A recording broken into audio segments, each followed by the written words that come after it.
scientifically we know that's true. That there's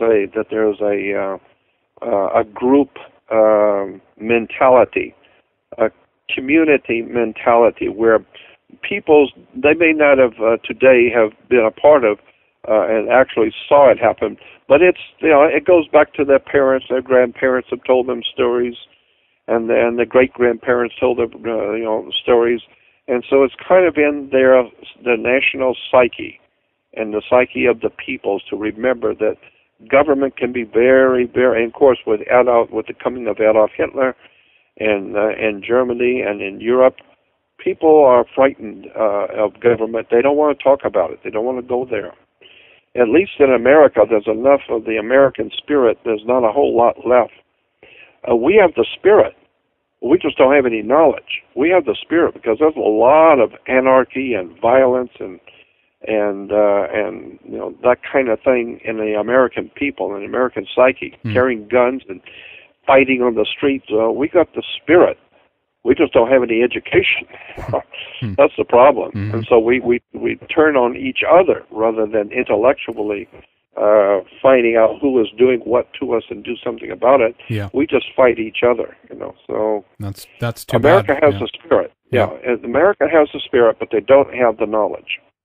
So let's talk a little bit about the dawn of their new day, the New World Order. I see it emerging as a global socialist, dictatorship in one way or another. And if we draw the analogy to the Roman Empire again, okay, granted, it did, transform in the past, but symbolically, obviously, the Roman Empire fell. And I feel that we might be in for the same situation here as well. The bigger this thing gets, the harder it will fall when it eventually goes down. So I'm, at the end of it anyway, positive. What do you think, Jordan? I totally agree. I always say that the light at the end of the tunnel is a train coming. As far as I'm concerned, you're totally right. And before we go off and before we leave, there's a couple of things I want to make sure people understand about me. Sure. One is that I am not an activist, a political activist or a social activist at all. Period. I've never been an activist for anything, and I'm not a party to any movement. Truth movement or any group movement like that or any social movements. I've never been a member of any of it, ever. And so when people, I want to clarify that because so many people put me in the truth movement or in right. some kind of an activist movement, patriot movement. I've never joined any patriot movement. People will put me into these things and say things about me, but for myself, I've never joined any patriot movement, no truth movement, or anything else. Yeah, I just doing what I've always done. As far back as a child, I was always asking too many questions and beginning to see how things work. And so I just want people you're walking your own that, path, Jordan. In that sense. I'm just walking my own path to my own desires to learn and to know, and I appreciated other people in my life who were like that when I was growing up, who were out there on the cutting edge doing their own thing and helping me when I wanted to know. So that's what I'm doing. I'm just giving it back to humanity, the help that I was given. I'm just trying to turn around and give out wisdom and knowledge and understanding to those people who want to know. Yep. So I'm not a part of any truth movement or any activist of any kind. Well, same here. I think the people make the assumption because it sounds right to them or according to their own philosophy or whatnot. So they bunch you together with all these other groups out there and what have you. Yeah. Right. And that another thing along that line that it irritates me terribly is when people will hear me say something in some lecture 10 years ago, and it stuck with them. Then about 6 years ago, I said something on another lecture, and then last week I said something on the radio, and now they will put what they've heard all together and come up with a whole new thing that I've said that I didn't say at all. And I get that continually, daily. I get emails, people say, well, Jordan, you said this and that. I never said any of that ever. I said 1/4 of that, but that was 10 years ago. I said another quarter, but that was like 8 years ago. Right. Then I said another quarter, but that was last Wednesday. Well, to them, it's 5 minutes old, you know. Yeah, they just heard you. You know? Yeah. They just heard it. Yeah. And so now they go out on the web and say, well, Jordan Maxwell said this, and that. I never said that. And so I've come to the point where I just give up. I'm not going to try and clarify anything for anyone, because now my philosophy is today, my philosophy about who I am and what I do is I'm just going to do the best I can with nothing, and that's the way I've always worked, with nothing.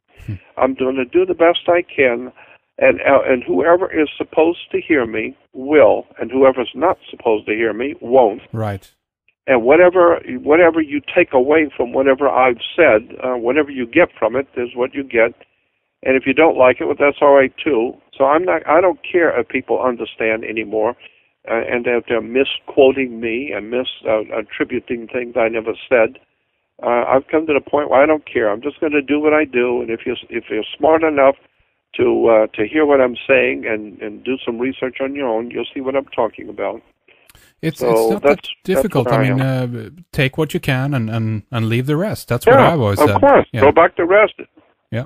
I'm not running for office. I don't care one way or the other. I just do what I do. Right. Well, you do it very well, you know, from my point of view. And again, this is not about, as we talked about last time, Jordan, this is not about being in total agreement with every single point here.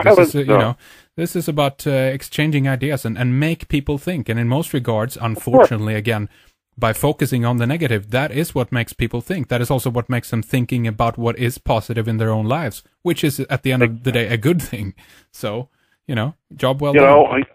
I was at a big conference here in Los Angeles with the motion picture television personality Steve Allen.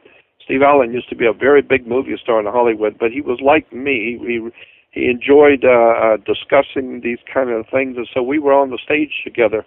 And they asked him, they said, Steve, why do you have anything to do with the work of Jordan Maxwell and talk about these different subjects that you are talking about today? Why don't you just stick with your music and your Hollywood career and not talk about this other stuff? And he said to them, look, I have a character flaw. That's why I do what I do. It's an imperfection in me. The character flaw I have is I love wisdom. I love knowledge. I love investigating and understanding and reading and studying. While most people don't like doing that, that's what I love doing. That's why I'm here with Jordan Maxwell. That's why I'm here talking about things that most people don't want to hear, because I love wisdom. I want to know. Yeah. And so that's been my feeling. I'm not asking anybody to agree with anything I'm saying. All I really want to do is cause them to think, question for the and start doing some research on your own. Absolutely.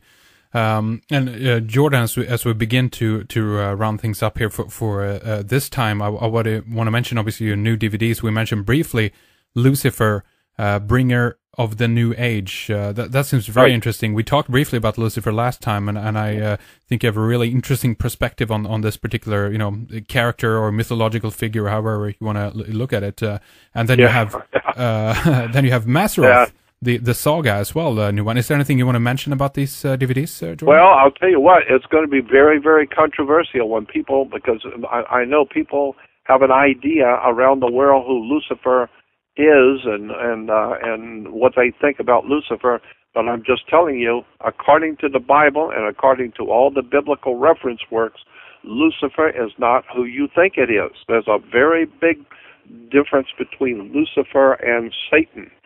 Satan is referred to in the Bible as the devil, and the very word devil is simply putting a D in front of the word evil. It becomes devil. So, and the word God comes from the same root word we get good. So you take an O out of good, it becomes God. So God is good and devil is evil.